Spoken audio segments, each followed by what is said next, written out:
Millum se jibda programm ma' 350 żagħżugħ u żagħżugħa li jilħqu l-ħames sena tas-sekondarja iżda ma jagħmlux l-eżamijiet tal-O'Level.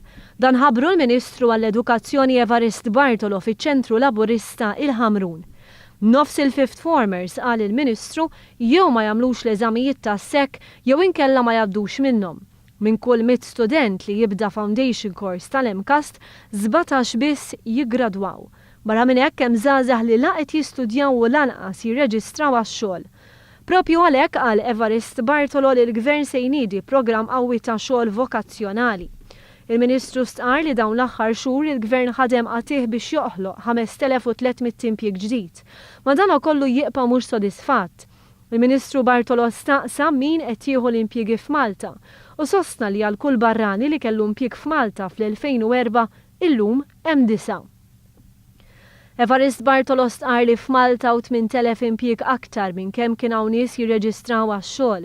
Fis-settur tat-tindif hawn 500 xogħol battal, iżduma persuni barranin biss li qed jimlew dawn it-tip ta' impjiegi. Għalhekk hemm bżonn stqar il-Ministru li l-Gvern jagħti ħarsa lejn il-kundizzjonijiet ta' dawn it-tip ta' xogħlijiet. Il-Ministru ndirizza lil dawk miġbura d-diskors tal-Prim Ministru fiċ-Ċentru Laburista tal-Ħamrun. Il-wib tal-Grupp Parlamentari Carmelo Abela li wkoll kien preżenti stqar li Gvern Laburista beta jagħti lura d-dinjità fil-Parlament. Fost oħrajn neħiet il-preskrizzjoni minn fuq każi ta' korruzzjoni politika.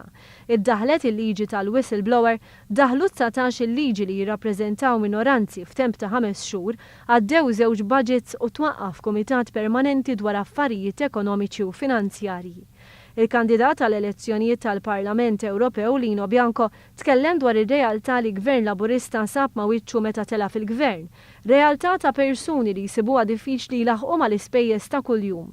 Bianco stqar li fl-elezzjonijiet tal-Parlament Ewropew il-poplu għandu jagħżel lil dawk li se jirrappreżentaw il-popolazzjoni sħiħa, irrispettivament mit-twemmin politiku.